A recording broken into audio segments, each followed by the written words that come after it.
Hello and welcome. Thank you. Well, what the fuck? We'll just restart that. Blip, blip, blip, blip, blip. Here we go. Hello and welcome to Three's a Crime, a true crime podcast. I'm Tori. I'm Emily. And I'm Lindsay. And that's our intro.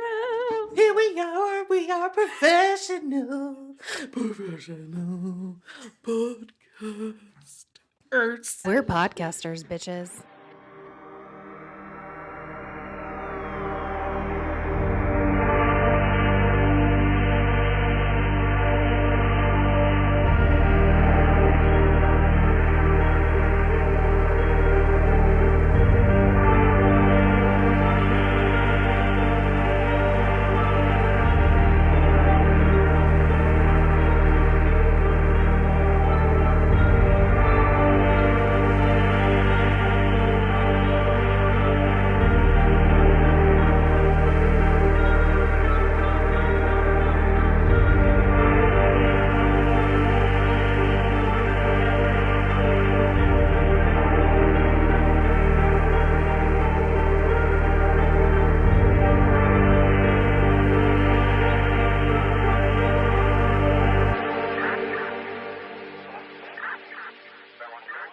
Tell them the results of Rue. Oh, yeah. Rue's So life. we got Rue, who's now called Todd.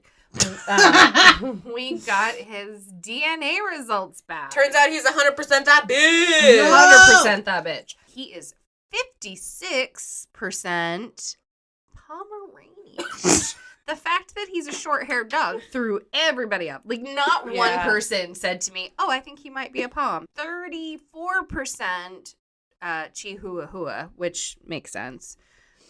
He was 3% wiener dog. Yes. Dachshund. Which, yeah. He does have a long A little body, so like, all right. And then 3% American Pit Bull, which is where I told his mom he gets his sass from, because he thinks he's a big dog. I'm so excited that a company reached out to me for that parvo test kit. Oh, yeah. And I got it yesterday. So a company reached out to me on TikTok and told me, they wanted to send me a free PR package, and I got it in the mail, and it's a package of 10 parvo tests. That's amazing. So I am going to get a discount code. That's Yay. awesome. Do you mind if we put it on? No, I was going to say, so I'll add it to our thing. Yeah. Perfect. And, That's awesome. Thank you, Mia. My Yeah. favorite part, so Mia's last walkabout was captured on video because Emily and her husband have, security cameras. And it's so funny because you watch Mia come out, she like dicks around out front, and then you see her run off camera to the right. Michael come out, look both ways, and run to the left. Yeah, it's like within seconds of each other, and it's so funny. and then you see Mia come into frame again on the neighbor's front porch again, and I was like, Michael, she you had a was right 50-50 there. chance, man. And every time I'm out front, I'm like, do you think she was literally right here when you went the wrong direction? Like, she had to have just been right fucking there. Lindsay. Hi. Hi. How are y'all doing? So good. Oh, good. Lindsay. This week's episode is a Three's a Crime episode in our summer crime showcase. Yes. Today Yeah. we're just showcasing our amazingly talented, wonderful, beautiful, and skinny mini Lindsay. Skinny little tart she is. She is skinny little tart. I am a skinny little tart. So Lindsay's telling the story today. I'm telling a story today. Lay it on us, girl. It got real deep, real quick, and I don't care. I'm doing it. You've been talking about it for a long time. I have. I've been marinating on all of this for months and trying to figure out a way to get it out. And felt right. What's happening? Just thinking about the irony of your story and the fact that we were like, we need donuts for this story. That's, oh my God. When I used to watch, like, my 600-pound life, I would be, like, eating McDonald's and stuff. Oh, straight up. You're, like, sitting there watching people while eating, like, 100 French fries. Like, same. Oh, God, that show. Oh, I still watch it sometimes. I do, too. And Hoarders. Oh We all my have God. our guilty pleasures. Yep. Hoarders is what we put on when we're tired of true crime in the house. That is exactly what I have been doing, actually. Today I'm going to teach you bitches and all y'all bitches listening about Fen-Phen. Fen-Phen. Now, just that word alone, what do you guys Well, know? Or I Googled. oh, okay, good. Because someone asked me, I asked Brittany if she had ever heard of it, and I said Fen-Phen. She's like, what is that? And I was like, I don't know. We look. So, Well, I mean, it was the early 90s. You guys weren't Fen. born yet. But it's like FEN/PHEN, Yes, right? Yeah. I want to say that I'm not shaming anybody or judging anybody who takes diet pills, who are on a diet or just trying to survive in this world. As a fat person, you do what's best for you, dude, and I totally understand because that's all we are doing. And I'm fucking pissed that we even are at this point in our fucking humanity that being skinny and thin is more important than your fucking health, physically, mentally, and in your soul. Well, it's really just becoming like I feel like, especially with like TikTok and that kind of thing, there's like a movement of, it's only recently that like model sizes have been all inclusive. Yes. And like even now it's like within the last year or yeah, two, like a lot not of this even- has really only been within the last couple years, and Yeah. it's just now like I have finally gotten to the point where I'm like, I don't care how I look, I'm gonna dress how I want, and I think it's just now becoming a. You know, I do think it is getting better, but you know, earlier today I was looking at a picture of Khloe Kardashian, who I don't like the Kardashians, but of all of them, she's always been my favorite. She And was my favorite. I have always thought that she was beautiful. Yeah. And I look at her now and I'm just like, not that I don't think that she's beautiful, but I'm like, I'm worried about her. I feel like she's too thin for her frame, and I'm concerned about how she got there. And then I think about the fact that I'm like, well, it's not really any of my business. Like, it's not my business if she's thin or if she's not thin. But it's like, even with body positivity, then I was thinking about the fact that when she was a normal weight, people Everyone were like, told her she was huge. It's told her She's she fat, was yeah. fat and compared her to her sisters. And now that she's super thin, She's it's all too like, skinny. Is well, she now she's too okay? skinny. And it's like, God, that fucks with your head. I think she really took the worst mentally of the start of the fame. Her and Rob. Rob, Rob just was for like, sure. peace out. But I think she was the most sensitive, I think. Yeah, well, I mean, she was always the ugly sister, quote. Exactly. She was always looks OJ's baby. Which I think yeah, is- there was always a joke that she was OJ's baby. Yeah. Which is so, like, which I just find really weird because I really, truly have always thought that she was the prettiest one. I thought so too. And it's funny, I was looking at some statistics I'm going to share at the end, and people are still pretty fat biased, more so than in the past. Really? More so. Wow. Which is so weird. But I'll show that in the later, but it's just a mind fuck. We are given this impossible rule to live by that no one can fucking live by. 95% of diets fail because your body will do everything it can to keep it balanced. So when you lose weight, your body will hold on to the weight to keep you balanced. Any move you make to try to lose weight, your body will counter that move. It's not as simple as eating right and working out to lose weight. And it's not as simple as we're all fat and lazy. You will, for a time, lose weight, but when your body adjusts, it will, like, eventually your body gets to A plateau. yes, a point, and it stays there. And it tries to get back to that if you lose the weight.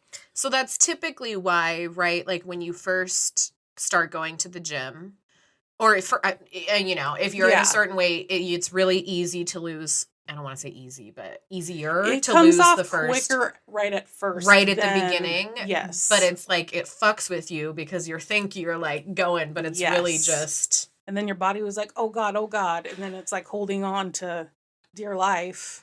This is kind of same thing, but do you know how much your gut health affects your mental health? I've heard about that. Like, I'm really finding the things you do to your body. I mean, I know that it sounds so obvious, but like we're in a world that we don't treat our brain like No. it's a muscle that has to be taken Or our care body. of. Yeah, we don't. We Really. treat it like this thing that we can't help or something. yes, yeah, And I mean, all these things, as annoying as it is to be like, you should be out in the sun and you should get exercise and you should eat well. And like all these things are beneficial for your body and your brain. Yes. Yeah. I found going to the gym. I'm excited to go to the gym just to get out and just to be there. The exercise I've stopped. It's not for the weight loss. Yeah. It's just me like letting off. Going for your head. Yes. Yeah. And I think that's like a hard. It took me like, I'm fucking 38. It took me 30 years to get there. I mean, I always thought you had to go to the gym to lose weight. Like, it wasn't until recently that I was like, people just go to. A lot of people just go to for their head. Yeah. It becomes a forever weight cycle of dieting, losing weight, gaining more weight back, and it's all this whole shit show. And that's why they call it the yo-yo. Yes. So today I'm going to go into the world of diets and diet meds. And so, trigger warning, there will be talk about severe dieting, calories, and eating disorders. So, and I will say fat people. Okay. I will say overweight people. Some people I know are triggered. I personally am not triggered by fat, and it's just a word. It's the most simple word because the obese, according to BMI, is not true. So, and people, it's just like, fuck you. So, it's just like, fuck you. Like, so if you don't like it, she's gonna. Rules. And you don't mean it as a. No, I don't mean it. Yeah, it's just me using it as a word and nothing else. Right. And I also want to say, I hope that this is okay to say, none of us are tiny people. No. So, like, when you say fat people or whatever, it's like, it's not. She's talking about me. Yeah, she's talking about us. She's talking about everybody in the room here. Yeah, I'm talking about me. Like, I mean, people can't see us, and I don't know if that matters to them, but, like, I don't know. We're talking about it so nonchalantly, I guess, because we are the people that you're talking about. Yes. Right. Yeah. So I just wanted to make that. Yeah. This super is clear. not skinny bitches talking about quote unquote fat bitches. Right. You know? Yeah. Right. Yeah. This is about fat people talking about fat people. No, because this is something that we've all it really is something that we've all experienced. And it should be allowed to be talked about too. Yeah. You shouldn't have to be ashamed to talk about your body size. Yeah. And also one more, I am in no way a professional person with this. Yes, this is just my experience. This is not dieting advice. Yes, Yeah. I'm not saying I have the answers. Yeah. Do your research, talk to your doctor. Yes. This is just a different view of health wellness that I have gone through. Right. So, okay, so to refresh, and then I wanted to put in the Wayne's World doodle-loop music, but I forgot. Well, I can put it in if you want me to. Wayne's World.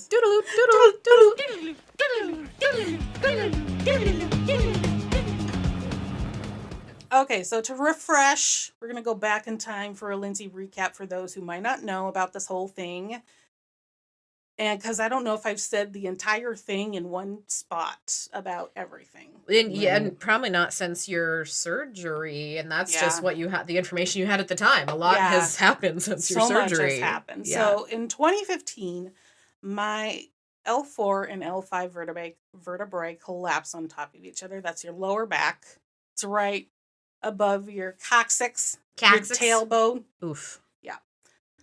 So from what I've learned, this happened with my back because I have a spinal defect that gets worse with age and will wear out and will collapse on top of each other. It's a really common thing. Are you just born with it? Yeah, it's kind of just like a genetic defect. Oh, okay. And so when it collapsed, it pinched nerves and pinched my sciatic nerve at the same time. So this resulted in probably some of the most unbelievable pain I have dealt with, and I've dealt with a lot of pain, and I still remember the day it happened. I got out of the car and I was like, there's something wrong, and then the pain started down my leg with the sciatica. And I just remember screaming on the bed. Oh my God. Trying to figure out a way to move my body to get it to stop. And oh my God. It was mom watching me just screaming. She like can't do squirming anything. around. Yeah. Like, what are you supposed to do? Did you go to the ER? It settled down, and then we're like, let's save money and go to urgent care the next day. Mm-hmm. After an urgent care trip, we see a spine fusion doctor dude, and he's like, I can fix it. So I have the surgery, and for about a year and a half or so, I'm pain-free. Then the pain starts to creep on back in. I see the doctor who did the surgery, and we try things to get the vertebrae to fuse with the hardware that is now literally just trying to hold L4 and L5 together for dear life.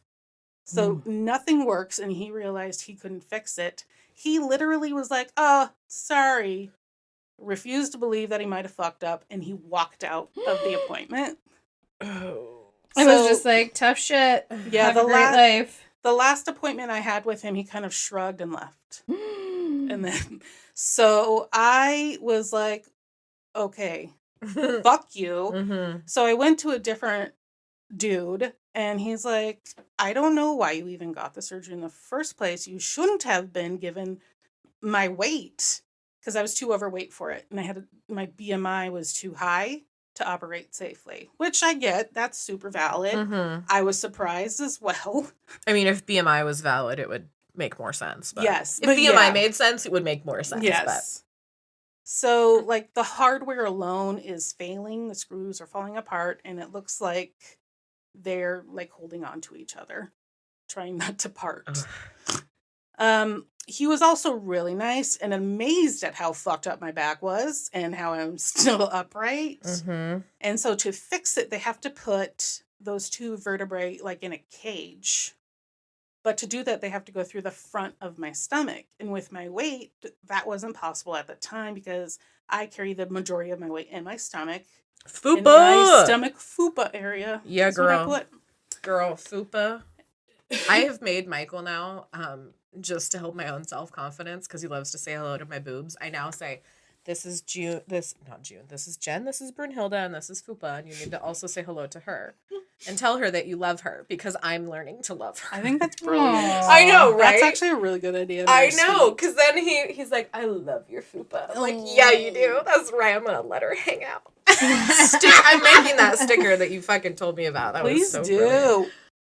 So they need to fix my back, and it needs to be done ASAP. So during this whole period of my life, I did my best to lose weight, but that isn't possible to do in that short period of time for me safely, especially because my body is fragile and of constant severe chronic pain. It's really hard. I didn't really eat a lot either. I didn't eat like the people you see on 600 Pound Life. Like, I just eat normal-ish. Not even that much. That's a good point. And I couldn't get rid of anything. Well, and, it's like we joke that, like, okay, so today we had donuts, but, like, have you guys even had a donut? I had a bite of a donut. I had a bite, yeah. Right. It's like we don't, and that's like a treat for, like, recording day, But on average, we all eat well within our, what is it, like 2,000 calories a day. Probably much less than that. I literally eat at dinner time. Right. And that's like my meal. Yeah, you do you're basically intermittent fasting. I was just doing going to say, one meal a day, Yeah. And so I had talked about this with my doctor recently, and I started going to direct primary care here in Spokane.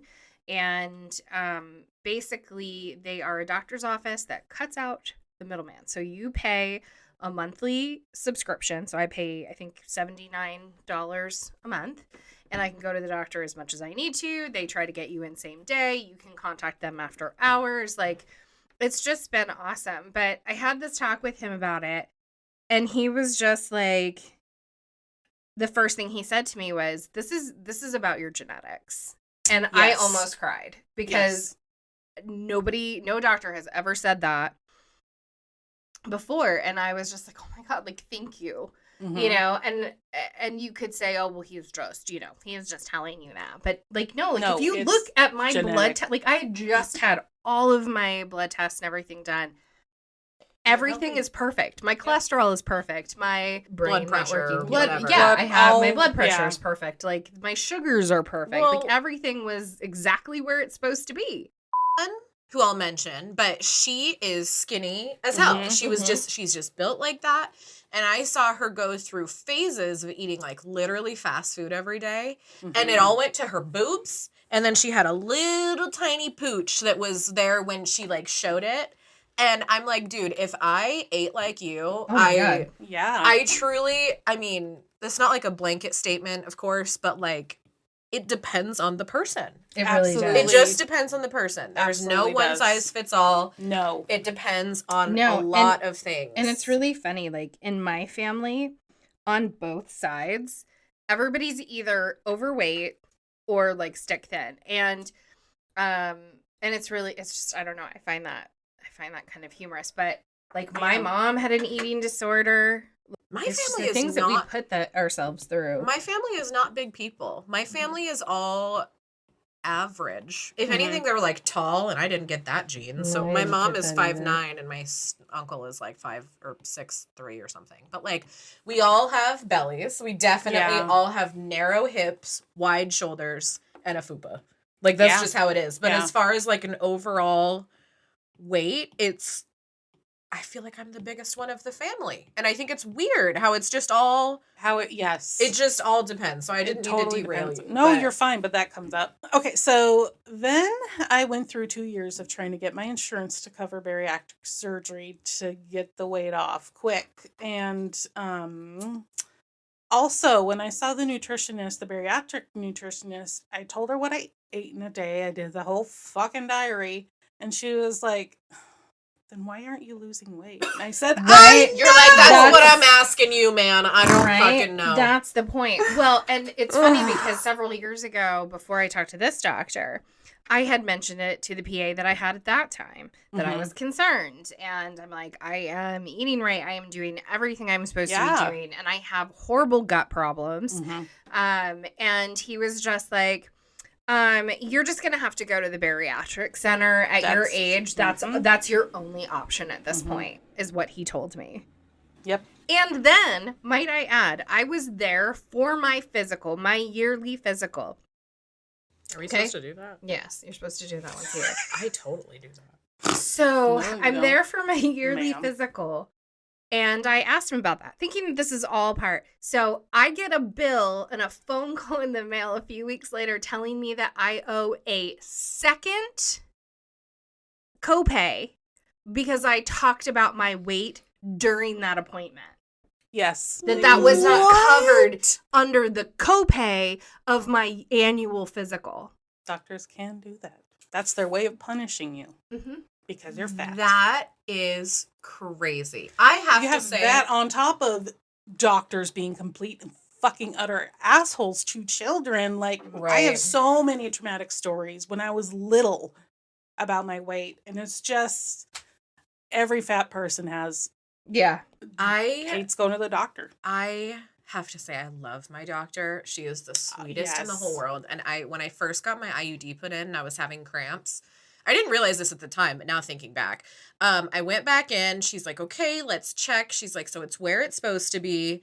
And I said, maybe I'm just being dramatic or something, but like, I just really, it was weird. Am I supposed to have this? And she literally went, you are not being dramatic. She said, if you're in pain, this is why we're here to figure out the pain. And maybe we have to take it out and find something else. And I was like, yeah.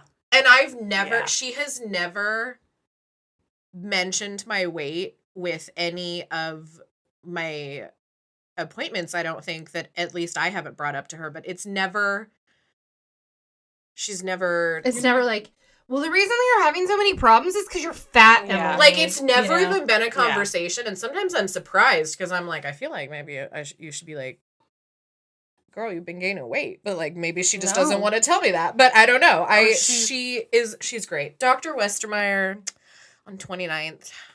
You're my girl. Oh my God. That's I fucking love you. I have an amazing doctor now. You gotta really find one you love. What's your doctor's name? Name is Ash Wigglebaum. I forget. Did you just say Ash Wigglebaum? Wiggle. I don't know how to say it properly. I love that. Well, Ash Wigglebaum and Raya Westermeyer, we fucking love you guys. She's and amazing. Matt, I don't remember your last name, but Matt at Direct Primary Care. Okay, Matt at Direct Primary Care. You gotta find one that's good, man. Same with therapists.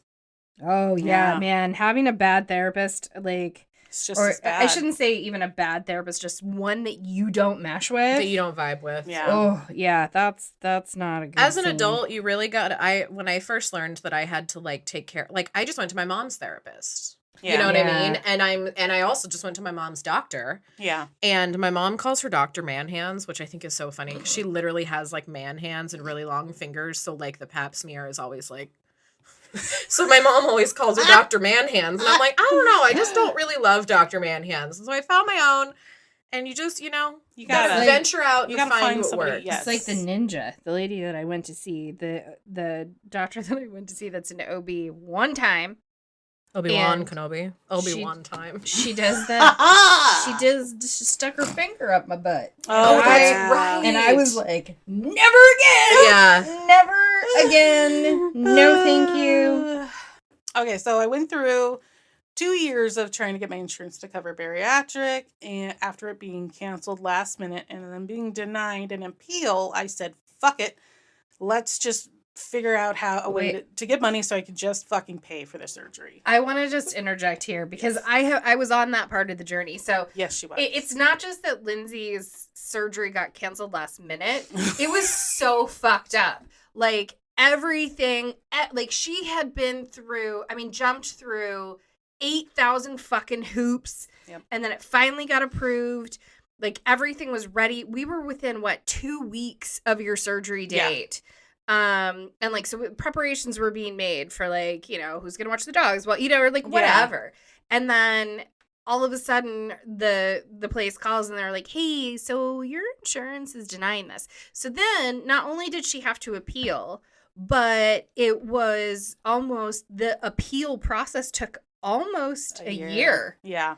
And then they denied her. Yep.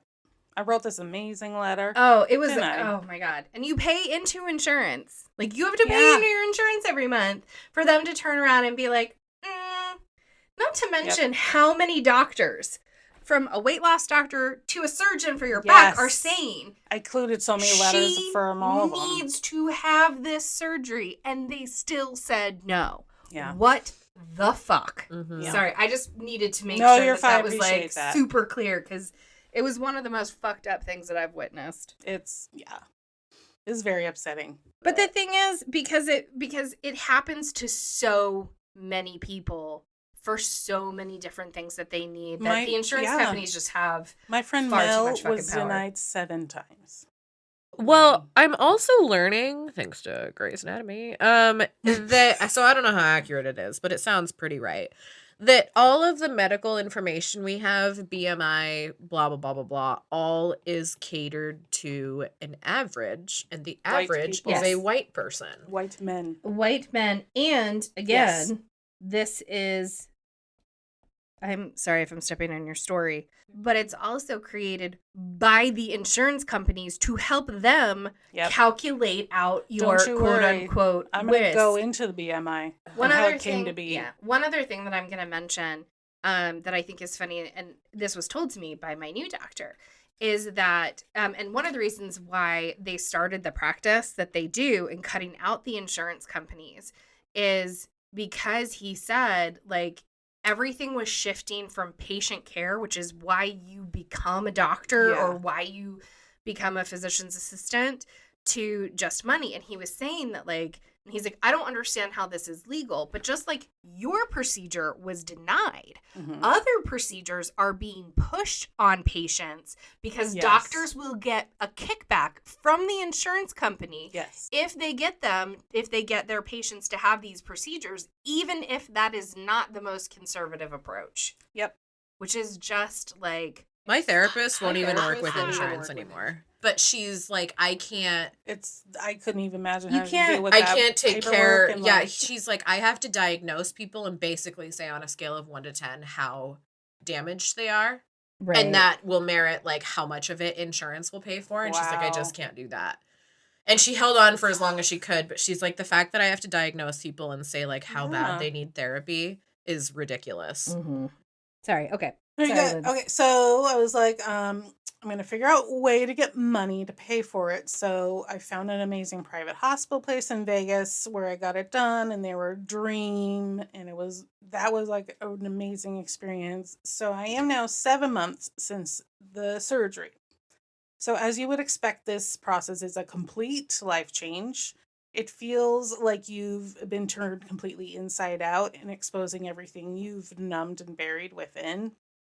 I've been overweight my entire life, and before now, I don't remember what it was like to feel smaller. I don't know what it's like to sit. Like, I can sit in a booth and not be scared, like, of the booth size.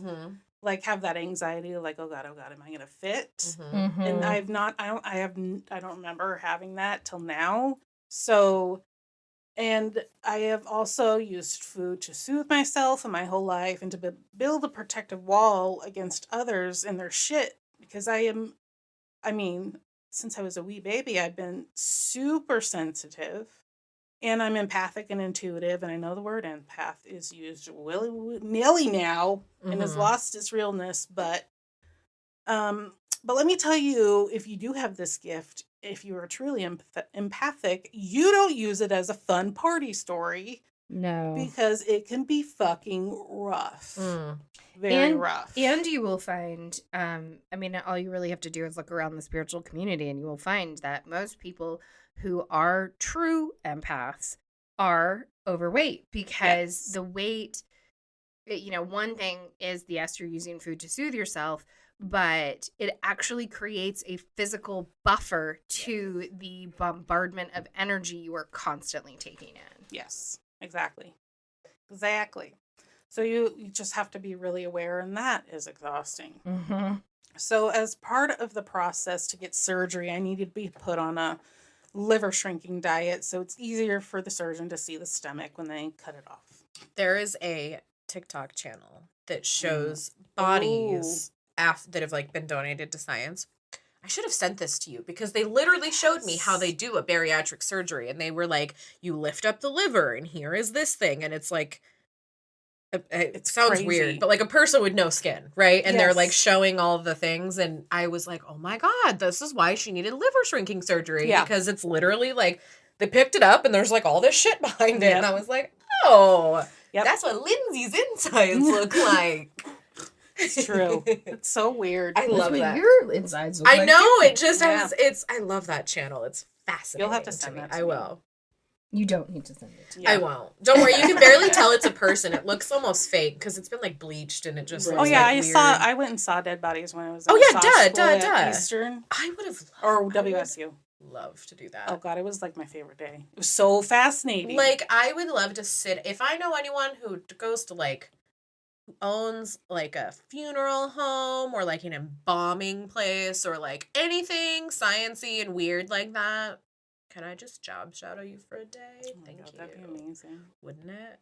Tori would fucking hate it. I would literally like jizz my pants. I just want to come along to watch. I just want to see. I just want to see and be able to ask questions. Yeah. Tori doesn't do dead bodies. This is why we joke, even though it's 100% true, that like Emily's greatest desire is to find a body, and it is my biggest fear. Yeah, I mean, honestly, with the text that you get, with the things you see from my mom, you see now. Like, I get it. Things make more sense for sure.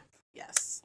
So, the liver shrinking diet is there's no sugar, no caffeine, no carbs, only non-starchy veggies and protein. And I fucking killed that goddamn diet and shrank that liver and lost weight before surgery. That liver, she girl. did. She was hardcore. And let me tell you what, she wouldn't even have a sip of anything. I tried very hard to, for at least a I did the diet not anywhere as strict as Lindsay did, but in support of Lindsay. Did, yes. She's a better friend than I am. I was like, you guys have fun with that. And let me tell you what, it was awful. It was non-starchy vegetables, cuts out potatoes. It pretty much sucked. And sucks. I didn't have to be as strict, because obviously I wasn't getting surgery, so I didn't have to be anywhere near as strict as Lindsay did, and I barely could do it. So she deserves her props. She deserves a medal. She killed it. We should make her a skinny little tart medal. That'd be awesome. After surgery, you can only eat a certain way because it's all healing up in there, and they recommend that you just keep going with that diet forever. No. Whoa. Forever. That sounds... So at first, it's super easy to keep that ball rolling because you can only eat so many things. And you can only eat certain times of day, and you had to like time between, and like when you can drink, and then when you can eat. I have to wait 30 minutes in between drinking and eating. So like every time you have a sip of like a drink, do you have to wait 30 minutes before you can eat? No, that's if I'm like, no. Or like if you're meal Some planning, people like would, but I'm like, not I can some have some people. sips. It's not going to affect my stomach. But like, if Right. I'm just sitting here, just drinking only my coffee and Right. water, then I'd have to wait a half hour in between. Oh. Because I did that on accident, not doing like, I fucked up my stomach once. Like, I didn't stretch it. That's very hard to do. But like, I had crackers and broth, and I didn't know really. I didn't think you could combine it, and it was awful. And it lasts a long time. That really uncomfortable pressure. So I learned real quick not to do that. Like you can't fuck around. No, on you this. can't fuck around with this shit at all. And okay, so as I got back to being able to eat solid food, I found myself having such a hard time with how they guided me to eat. In the beginning, they say to just get as much protein and water in as you can in a day to help your body. And I would drink my protein shakes and eat my cheese and my chicken and eggs. And I found myself feeling extremely tired, and I felt so fuzzy in the head. So I had a hard time focusing and using my fucking brain. And I would get super irritable and angry because my body was so fucking hungry. So for a little bit, it led me also to binge eat late at night. And not enough to stretch my stomach. That's really hard to do. But I was just so fucking hungry at the end of the day. I would just eat dark chocolate and cheese. Oh my God, yum. And then after eating it, I would feel extreme shame for not doing the diet properly. And so also, like, chocolate is my favorite in the world ever since I was a child. So, and I have felt such shame for the fact that I even like chocolate because I'm fat.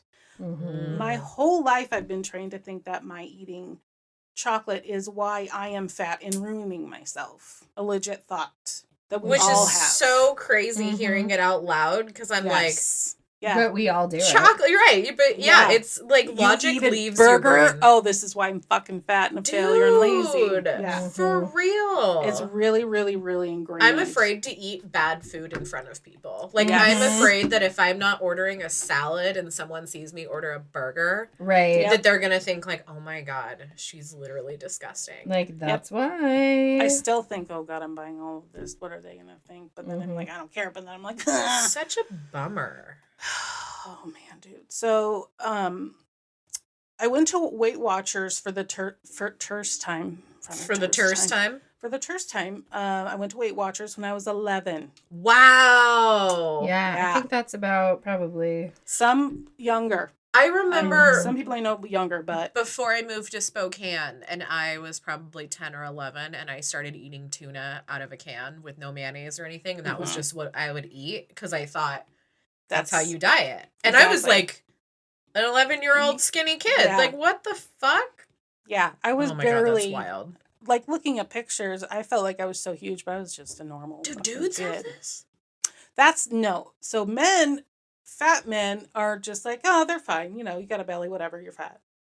It's but with women, it's different completely thing different. for women or people who identify as female. Let me just say, I mean, they still get shit. Yeah, when I say like, not to say that men don't internally have those same feelings. Like, I just want to be really clear. Yes. We're not saying that. We're just saying, and I'm not like saying your life or your story is not hard. Yes, right? Yes, it's just men are not critiqued at the same level as women.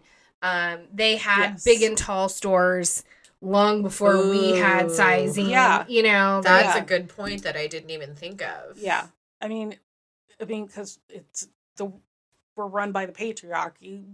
We are seeing that, and it's falling apart. And you see that as you learn things like Jesus Christ. I think I'd come back as a white man just to see what it's like. Oh my God.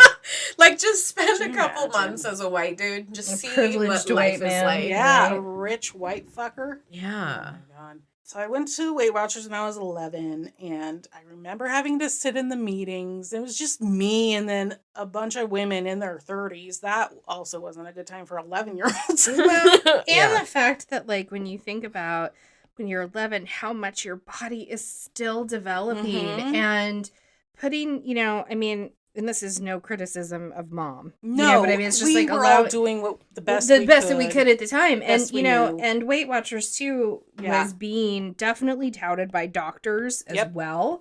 And I'm not saying that Weight Watchers is a bad program by any means. But my point is that, like, to have was, like, an any exciting thing child at the who is time. 11 on a diet, Yeah. That's because my doctor was a dick. yeah, it's That's just Were you overweight at 11? I think so, but I don't really remember. like, I probably just had a belly. you know, for but me, like, not- I was always a little bit chubbier than my friends. So of course Yes. I thought I was massive. Yes. But like looking back, I'm like, I may have been bigger than my friends, but I wasn't big. Exactly. I look at pictures of me in high school and like, oh my god, I thought I was fucking huge, but I Yeah. was just normal. Like, I as- just- And I was you just probably normal. you probably think people looked at you as the biggest friend in the Oh, group. yes, absolutely. yes. I remember thinking, wow, they want to be my friend even though I'm fat. Mhm. Thought that a lot. So it's And funny just like because I guess I have a little bit of a different thought because I wasn't yeah. Because you were overweight skinny. until I was like 20 years old. yeah. And it just started like sitting on me different. Yeah. I've always had huge boobs. That's Yep. always been a thing. Me But too. I used to like, I always obviously thought I was fat or could be skinnier, I guess. Oh, absolutely.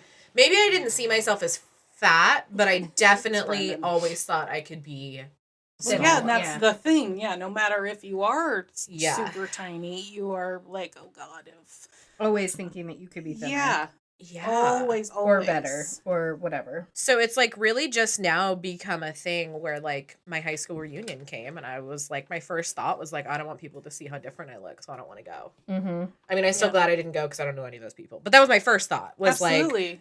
I'm afraid that people will like find out that I'm fat. Mhm.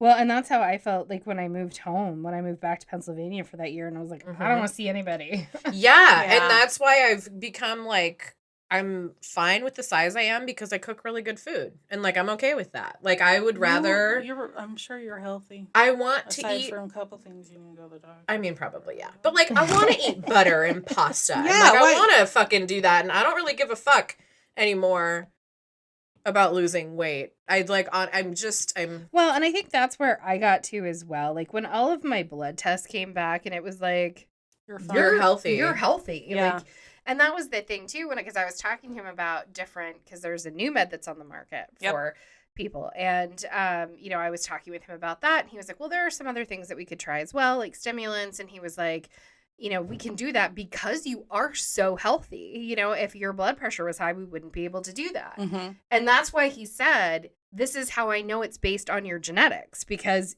your blood tests blood is- are fine. Like everything about you. We is can't healthy. even get life insurance. Which is just And bullshit. you've seen She's her like the most bod. active, Right. fit person I've Oh ever my seen. god. Yeah, and they won't approve her for fucking life insurance. I'm sorry, Lindsay. I keep getting way off track. You're but, No, oh but my it's God. all We have a lot of this- opinions about this. Well, that's because that's what I wanted. I know. We haven't also- even gotten to the story part. No, yet. but that's fine. Well, but all of this is part of the story. No, It's I part know. of Yes. it's This is part a of the big story part of most Fen-Phen and Americans. yes, Like yeah. most Americans would at least fall into an overweight category. Yep. Michael was according 300 to, pounds in high school. Which is just crazy to me. I can't. Yeah. You should see pictures. And I will say this too, that even at 300 pounds, Michael's still fucking adorable. Dude, yeah. I was Like- like organizing some of our wedding photos because I was changing stuff up on my wall. And I was like, Michael, I don't want to sound like I'm obsessed with you or anything, but like you handsome. Like I think you should know you look handsome. You got such a cute little mug. He is Emily's husband is a very handsome man. I have a hot have to husband. say. She yes, does have a yes, hot husband. I do. Both ladies here have good Yeah, looking man. men. Yeah, man. So there are so many rules that have been ingrained in me throughout my whole life about this whole shit. And only in America do we worry about the obesity epidemic. Right. Only in America. And by worry, it's actually just really shame and fear that's instilled in you. And I was feeling like such shame because I was having a really hard time with how they said I should eat. And I would look on the Facebook group of others who also had the surgery at the same place I did and just spiral into anxiety and fear and depression. And I would just think, why can't I do it how I'm supposed to? I'm not going to lose weight as fast as these people, and I'm going to fail, and it's all going to be for nothing. That was like a constant loop in my head. On top of that, I kept seeing so much fear and shame and sadness and guilt in the Facebook posts of these people. And I was like, I had a therapy session about all of this. Don't you worry. And I just kept thinking, there has to be a better way. But for real, there has to be a fucking better way than this for me. I just kept thinking there's got to be a better way. My body wasn't handling it well either. And the big thing that really changed how I viewed the diet world was a podcast that I found on accident called Maintenance Phase. And I found it, I already said that by accident. And I listened to their Fen-Phen Redux episode and I fell in love. And I especially love the two hosts. And I felt like I was being like seen and heard, however corny it sounds. Oh, other people think this shit too. Yeah. And are fucking tired of it. Yeah. And so it really inspired me to go in hard into this world and find out what is true and what we actually know about nutrition and the stats that are thrown at us about how we're all going to die are usually not true. 98% of the time. So then the two hosts actually also go in really into like with evidence and methodology, and I tried really hard not to take any of that from my Fen-Phen, but they really did make me realize, okay, I'm not going to eat how they say I'm going to eat. I started just adding crackers, 3 fucking crackers to have with cheese, and I felt so much better. And I was like, I'm going to just eat fucking carbs because you're not supposed to eat carbs. Listen to your body. It's all about listening to your body. So I was like, this is bullshit. Once I was like, no, I'm going to eat how my body wants. I didn't binge. I didn't spiral.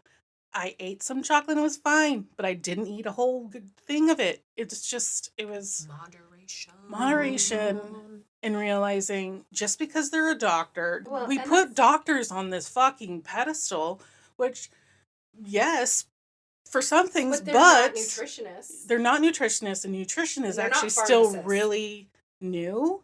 And I'm also not weighing myself because that was another fucking spiral hole. So I'm just going by my clothes and our affirmations, because literally every time we see her, we're like, what the? I mean, it's amazing. Like it truly is amazing how fast it just like a weekly. I can feel it in my body weekly. Yeah, and you look different every time we see you. Yeah. The other thing, though, that we've noticed about, and this is not to say that, like, not to necessarily encourage people to go out and have the surgery, but one of the things that we've noticed about you, Lindsey, and we've talked about this, is, like, you're way more vocal, and you speak your mind, because when you're... It's like you were hidden. Yeah, because when you're big, you try to make yourself small. You hide. You try to hide. You try to be quiet. You try not to draw attention to yourself. Yeah. And so watching you, I mean, unless you feel safe to be that way. And so just watching you come more and more and more into your own quote unquote skin. Yeah. Has been really, really cool to watch. But also you've had to deal with things that you haven't dealt with in years. Yes. And so emotionally, we've seen that kind of take not a toll on you, but watching you process everything. Yeah. Okay. Oh, I did quote some of this stuff from the Fen episode they did, just because I took me a week to understand the drugs. Because it's very complicated. My brain doesn't work that way, and I finally got it last night. But so that's just what's going to happen. Okay. That's it. Okay, so we're done with my little story time, and if anybody has questions, you can ask me or whatever. Yeah. If you could email us and put just put Lindsey Lindsey in the subject line. Yeah. And we'll if you have a question, or you want to say anything, or you want to tell your story, like that's a good idea, because this is a true crime podcast, but this episode is a crime. It is. It is. But it's well, and the way it's that a corporate crime. Yeah, it is a corporate crime, and the way that we have, all of us have been manipulated into believing certain things. So yeah, like if you guys have stories or you want to share your story, either whether it's just with us or you want us to share it, let us know. Let us know. We're here. We are here for you, baby. Somebody had reached out to us about being on something similar. And I thought it was really interesting that they didn't necessarily want to talk about it because they were ashamed.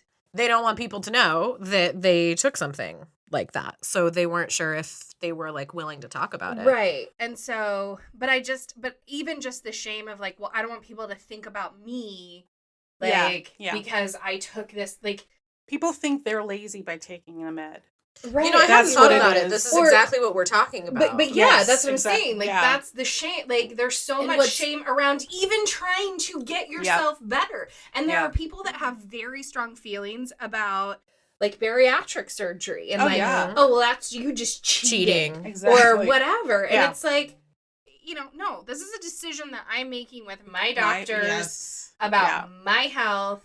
Unless you're living inside my skin, I don't really want to hear it. Yeah, you don't get to have an opinion. People are too complicated just to like give them a one rule for everybody. Right. That doesn't work. Well, and like that person is all about fitness and has a great following on TikTok, and it was something that I was, surprised when she said, I'm not sure if I want people to know that, but it makes total sense now because there's a lot of shame around it. Well, exactly. And I think maybe they need to explore it to face that shame and realize that it's not hers. Yeah. And it's not part of her story where she's healthy. She feels healthy now. Like she went through shit too, I guess. Right. Well, and it's not, and I think some people too that, and we'll get to talking about like what it was in the 80s, but took it, or in the 80s, in the early 90s. But it's like, they're also ashamed. It's like, that like almost like they feel like they got duped. Well, and we all trust we the things that are in fucking bottles. Yes, I trust the fucking like what the fuck? I shouldn't have to. I don't get paid enough to question the things that are going in my body. That is not my job. That's true. Well, and that's why. But I mean, no, it is true because it's like that's the whole point of the fucking FDA. Yes, is that they are supposed to be testing products to make sure that they are safe for us, and they are just. Oh my goodness. There'll be more of that.